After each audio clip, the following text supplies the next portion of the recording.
I went out to my car and there were honestly like 15 yellow jackets on it.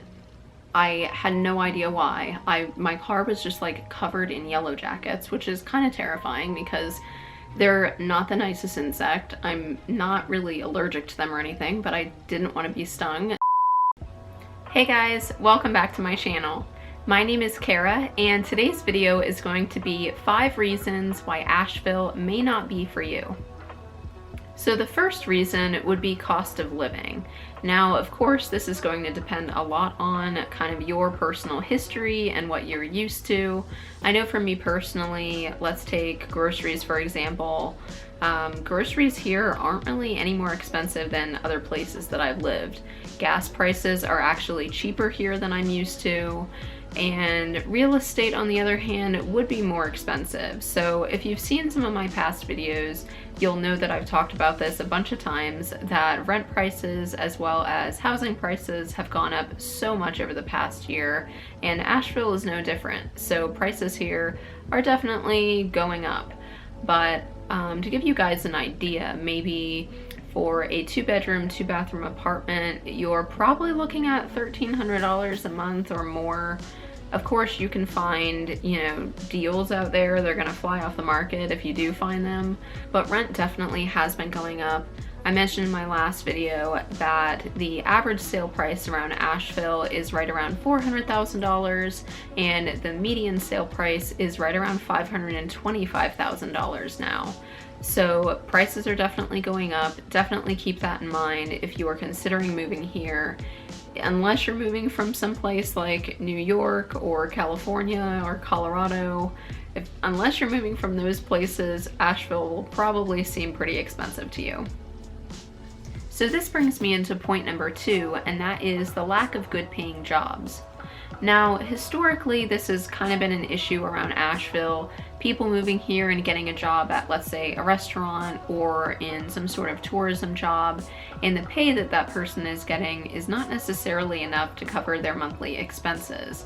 I definitely have heard that plenty of times. A lot of people tend to say you should really just bring your own job if you're moving to Asheville.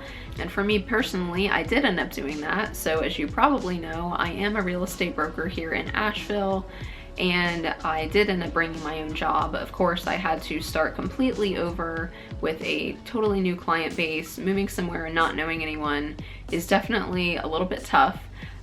So keep that in mind, of course, if you're moving your business and it's not necessarily the easiest type of business to move. But I definitely wouldn't say it's impossible to find a good paying job around Asheville, especially if you're okay with going into the office. I know that the job market now is really great for people that are looking. So this might be one of the unusually better times to move to Asheville if you are not an entrepreneur and are not going to be bringing your own job into town. The third point is about homelessness in Asheville. And if you have done any sort of Google search about negatives about moving to Asheville, bad things about living here, you will probably have come across facts about the homeless population here in Asheville. And personally, I just haven't found it to be that bad. Again, this is one of those things that's definitely going to be opinion based, and sure, you can say there's a certain number of homeless people in a certain city, but in my personal experience, I just haven't found it to be that big of an issue. So I will say there are some parts of town that if you go there, you will say, wow, I feel like I'm just surrounded by homeless people, and I won't deny that. That's definitely true. There are some spaces in downtown where you'll see that. I'd say particularly downtown and some parts of West Asheville where you just have a lot of people kind of congregated together in walkable spaces. So while I personally haven't necessarily felt a negative impact from this, everyone's going to be different, and you might have a different opinion and you might think that it's particularly bad here. But I would say probably the best way to gauge that is just come here for yourself and walk around town, see how you feel, and it's all going to be relative to where you're coming from. To go along with that as well, people have mentioned crime rate, and again, in my personal experience, I haven't found it to be that bad. Really, the only crime that I ever hear about in Asheville is petty theft. and even that I don't hear about that much. I feel like it's starting to become less of an issue. I don't really have any data to support that, but I just haven't really heard of as many issues around that. The fourth point might be pretty obvious because Asheville is of course in the mountains, but if you are looking to be close to a beach, then Asheville may not be the place for you. Now, of course, close means something different to everyone, so the closest beach to Asheville would probably be Charleston, which is about a 4-hour drive. If you don't really want to drive that far, I would say there's still Lake Lure. There's a beach there that you can go to, and of course there are plenty of water features around Asheville.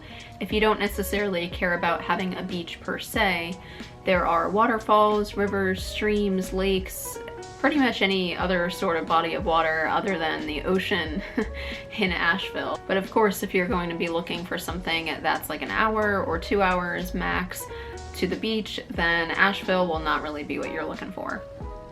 The final point I want to bring up is insects. So if you are really bothered by bugs and nature, then Asheville is probably not the place for you. Personally, I love nature. My background is in environmental science, and I love being surrounded by trees and animals and plants, and I'm looking out the window now just at the beautiful day, and some of the leaves are still on the trees even though it's like 40 degrees outside. But I just love being surrounded by nature, and while I don't love insects, I'm totally cool with living with them for a little while.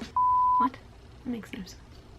And while I don't love insects, I can definitely put up with them because they are part of the package when you live surrounded by forests. I want to go into this just a little bit deeper too, because I do actually get asked quite a bit how many insects there are, if there are a lot of mosquitoes, if there are a lot of snakes, and all of these things. So I grew up in Florida, and I honestly felt like there were no mosquitoes here. Of course, it's going to depend on where you are. So if you're living kind of in a more lowland area or near stagnant water, then, you know, sure, you can have some mosquitoes. But I honestly wouldn't even consider Asheville as having any sort of mosquito problem. I would say the biggest thing that you would want to look out for are definitely ticks. So once it starts to warm up near the end of spring and into summer, definitely keep an eye out for ticks, especially if you're a hiker. I thankfully haven't been bitten by one yet, but I did find one on me, and I think Ian found one on him too this year. So whenever you go outside, you know, hiking on any sort of path, definitely just check yourself. That's one thing. And I did notice also that on our patio this year, there were so many wasps, like more wasps than I've ever encountered in the past. And I guess it's just because I've never been surrounded by this many trees. I'm not totally sure why there are so many here, but I've had issues with wasps on our patio. And I had something super weird. I'll tell you this story really quick. So it was right when it started to get colder out in the fall. I went out to my car, and there were honestly like 15 yellow jackets on it. I had no idea why.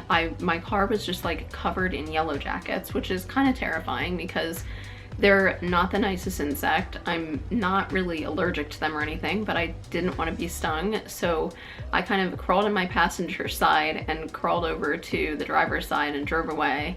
And they ended up just flying off as I was driving. And it honestly took like 2 weeks for me to even figure out what the issue was. So it ended up being that I had hand washed and waxed my car like a day or two prior to the first time I saw the yellow jackets on my car. And the wax that I used smelled like coconuts, and yellow jackets are apparently really attracted to sweet scents.